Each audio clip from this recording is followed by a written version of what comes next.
Players are recorded live in-game. Audio quality may vary. Sonic Realms. Roleplay. Made real. Just pretend, Curt. Just let it happen to you. Yeah, you'll be over the thing in no time. You'll be fine. Oh my god. Fine. Just take it easy, right? Okay. Alright. Curt's shirt collar is cold and wet with sweat. It takes all of his willpower to keep his composure and prevent himself from screaming. The potential gunfight between a gang of orcs seems preferable to this aerial ingress as he imagines which bones would break if he were to suddenly fall. As he sees the fence and guard posts slowly pass beneath him, the situation stresses his heart rate and mental focus to their limits. Okay. The swarm slowly begins to descend to a shadowy area near the small storage buildings. The ground comes closer and closer until his feet make contact. Okay. I'm down. Without a word, the butterflies fly straight up in a shaft around Curt and disappear into the night sky. Curt wills his shaky legs to lean against a shadowy wall and wipes away the sweat that had been stinging his eyes. Dreger's binoculars partially hide his concerned facial expression as he watches the guard for any sudden movements. A blurry object floats in front of his line of sight and he lowers the binoculars. He looks up and sees black and purple butterflies descending upon him. He quickly stuffs his binoculars in his jacket as he begins to slowly ascend.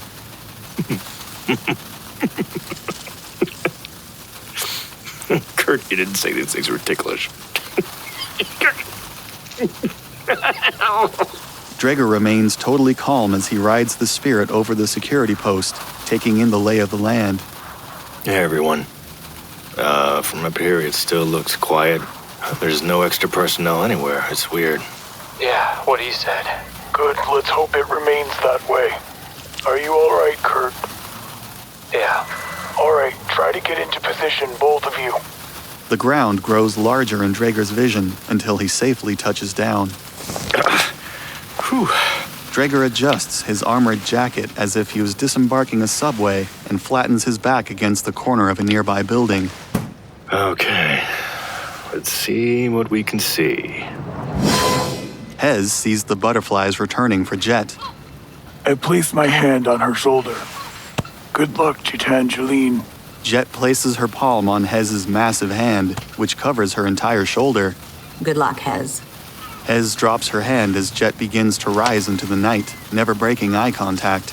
Beneath her mask, Jet has a mixture of exhaustion and trepidation upon her face.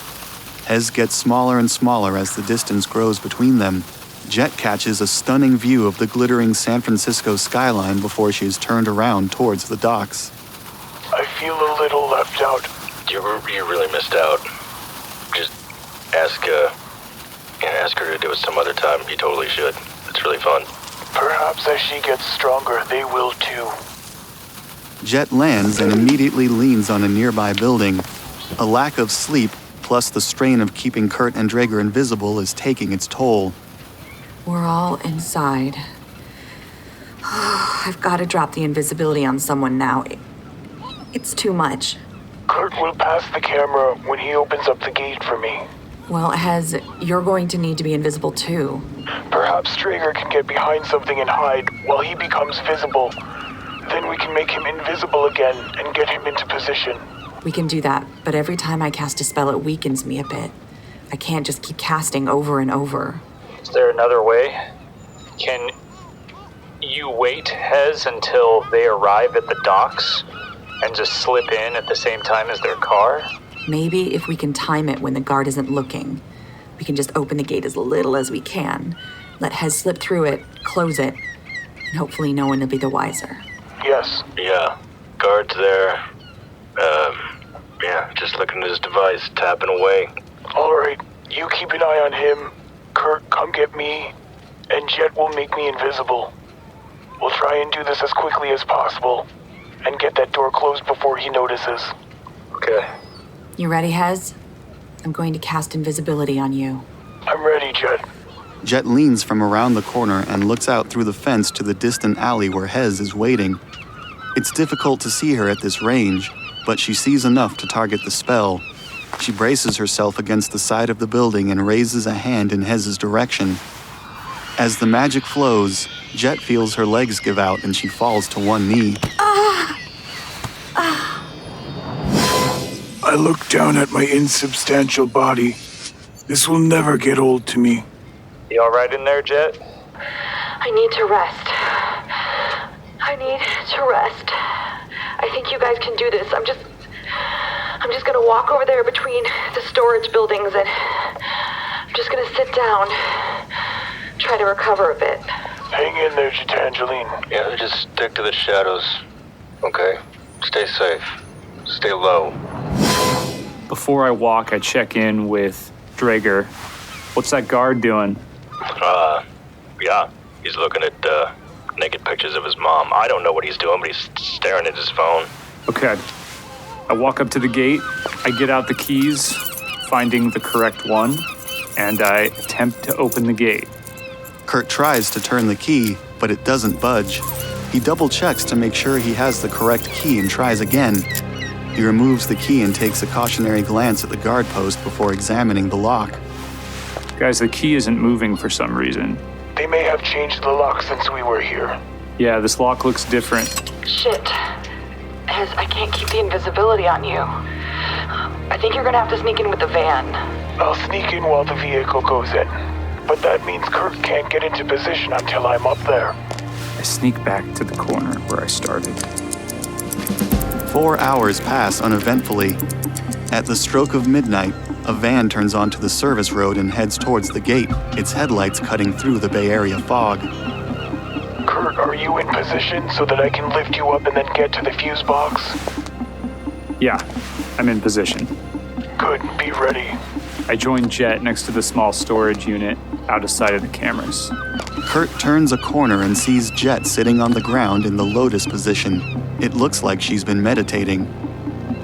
How you feeling? Better. I'm ready to do this. Good. I see the van approach. I get in line to keep pace with it so that I can enter as it does. She has to stay as low as possible while crouch running to stay out of sight of the van's windows.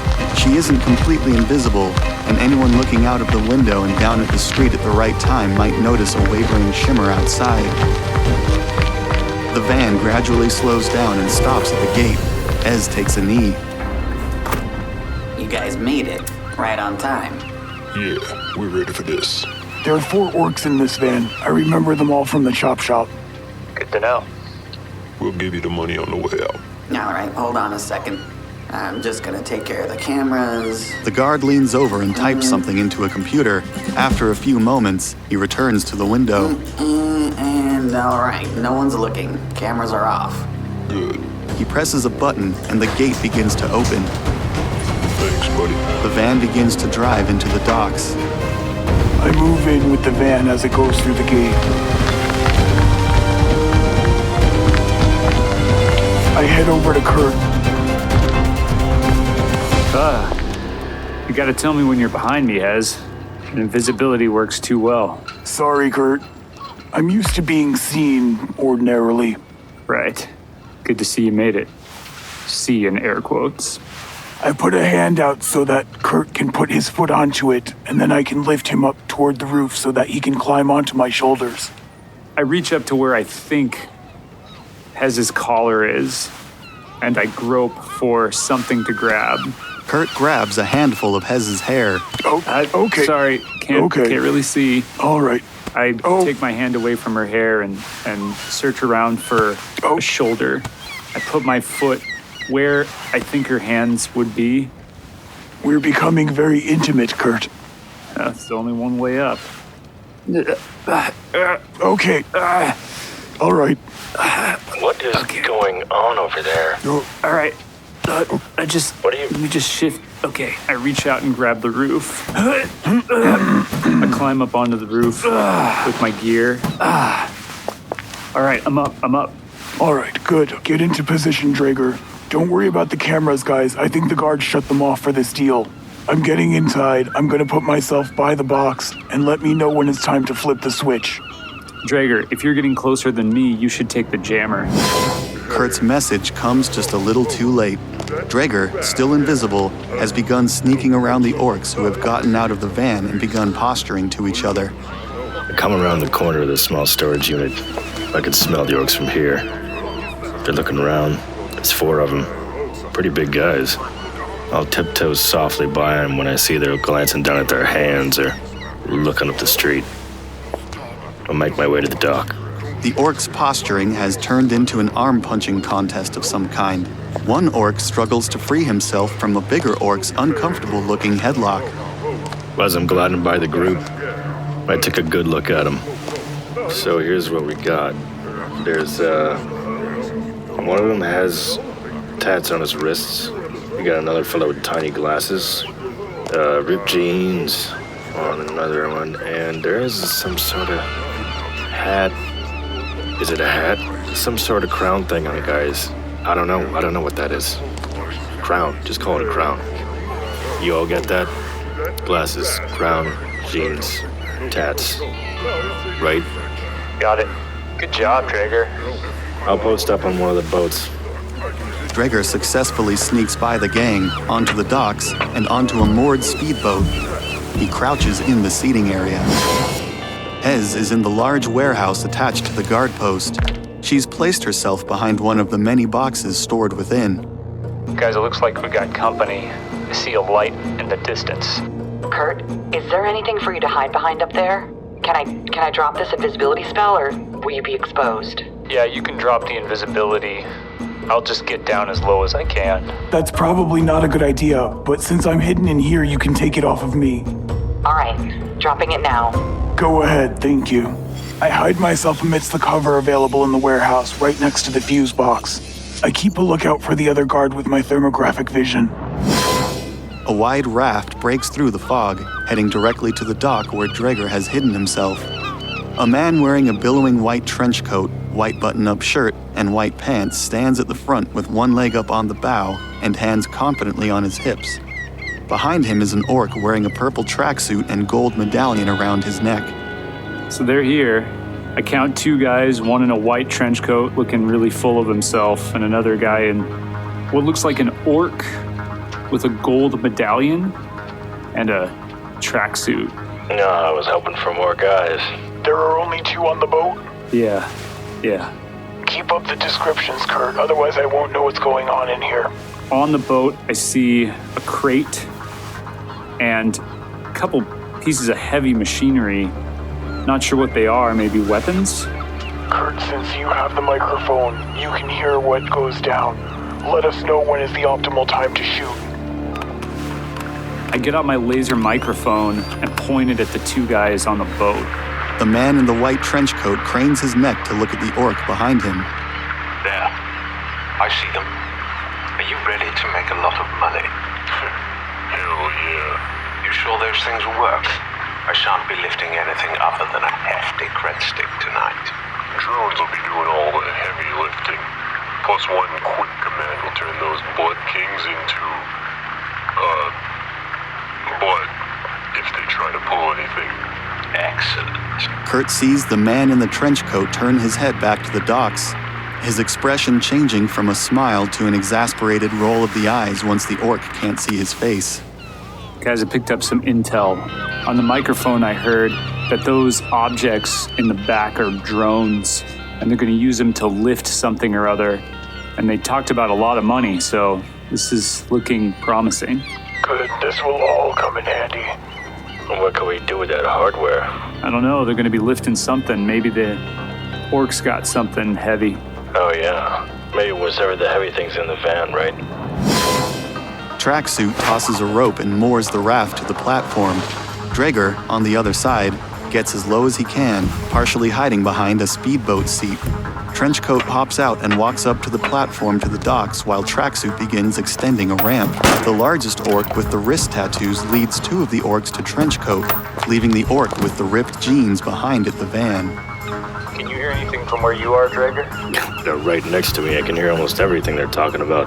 When it's time, I'll shoot the guy in the trench coat and you shoot one of the orcs. Which one? One of the 4 orcs that got out of the van. Probably one in the back, so it looks like you're shooting from the other side. Alright, I got my eyes trained on spectacles over here. Let's see if I can shoot those glasses off his face. Don't do anything fancy. Just make sure you hit. Yeah. The man in the white trench coat addresses the largest orc. Taz? King here. They nod to each other and look around, sweeping their vision over Dreger's location. Dreger remains as still as he can on the rocking speedboat. After a moment, they look back to each other. Got the new yen? Yeah, we got the new yen. You got the BTLs. King Lear snaps his fingers without breaking eye contact with Taz. Tracksuit looks down to a briefcase-sized control panel he is holding and starts twisting knobs and pressing buttons. 2 drones that look like miniature tanks come to life and begin carrying a large wooden crate up the ramp on a metal stretcher. Taz's eyes suspiciously move from King Lear's face to the drones behind him. Right over here. King Lear turns and walks to the raft, producing a crowbar. After setting the crate down, the drone's turrets begin slowly turning in 360-degree arcs. I'm doing the deal right now. King Lear wedges the crowbar under the top of the crate and pries it off. Take a look. Taz looks to spectacles and crown, then walks over to the crate. He peers inside. 600 dream chips, 300 mood chips, and 50 trip chips. All California hots, all pure and untraceable. Regulators deactivated. The mood chips have the RAS override disabled, so the chip head can move around freely whilst using. 200 of those chips are snuff chips. You'll recognize them by the black border. The rest are pornographic one-shots and recorded street crime, from petty theft to murder. Oh, and I almost forgot. He grabs a chip from the organized pile and holds it up to Taz's face. The finest heroic fantasies, straight from 2XS Studios. Care for a taste? Taz swipes the chip from King Lear's hand and examines it. It looks like a stylized, finger-length, rectangular circuit board with a mesmerizing holographic overlay and an embedded silver disc on one side. He then produces a small device from his pocket and slots it. After a moment, a green LED blinks. Taz removes the BTL and tosses it inside the crate. Looks like good shit, Lear. Taz looks behind at the van to Ripped Jeans, who then reaches under the driver's seat of the van, pulls out a briefcase, and begins approaching the crate. Okay, when Ripped Jeans gets there, we should take our shot. Definitely. Yes, Curt, you should shoot first. If they don't return fire, then Dreger, go ahead and you shoot, since you're in a more awkward position. They're in the only awkward position here. I'm fine. Hopefully, yes. We'll cut the power just a second later once they try to figure out what's going on. Taz looks beyond King Lear's shoulder at the drones. Those are, some nice toys you got there. What are those, steel lynxes? No, they're a couple of Nissan Dobermans. I've been waiting to play around with these for a while. Oh, how great for you. I get out my jammer and point it in the direction of them, ready to turn it on. King Lear closes the crate. Ripped Jeans hands the briefcase to Taz, who then lays it on top of the crate. He opens it, revealing 3 cred sticks laying side by side. 32 large on them. Also untraceable. Chug them out so we can get this over with. Okay, we've got confirmation of the money and the BTLs. I'm gonna take the shot. Standing by. Ready. All right, when you're ready, go ahead and jam them up and take the shot. Okay, I turn on my jammer. Tracksuit looks down at his control panel quizzically. I'm in prone position. I ready my pistol and take aim. I'm aiming for King Lear.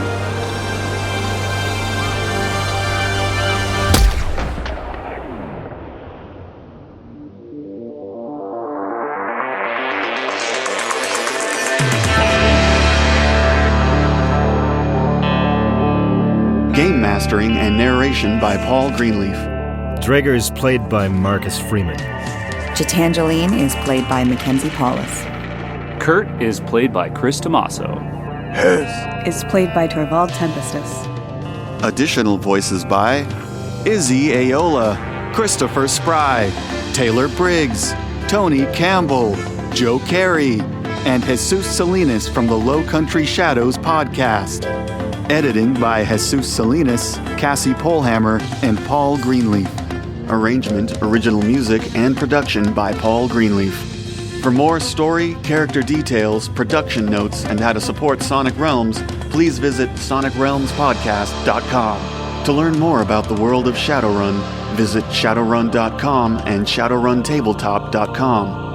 The Topps Company Inc. has sole ownership of the names, logo, artwork, marks, photographs, sounds, audio, video, and/or any proprietary material used in connection with the game Shadowrun. The Topps Company Inc. has granted permission to Sonic Realms to use such names, logos, artwork, marks, and/or any proprietary materials for promotional and informational purposes on its website, but does not endorse and is not affiliated with Sonic Realms in any official capacity whatsoever. All other works mentioned in the podcast are the property of their respective owners. Original content of the Sonic Realms podcast is licensed under a Creative Commons Attribution 3.0 unported and share-alike license. If you use any part of the show, please credit Sonic Realms. And hey, thanks for listening. See you in like a really long time. Nah, I'm just kidding. Seriously though, sorry it took so freaking long to make this episode. Please don't sue me, Dan Harmon or Justin Roiland or Starburns or any corporation's toe I may have stepped on. Let's work together.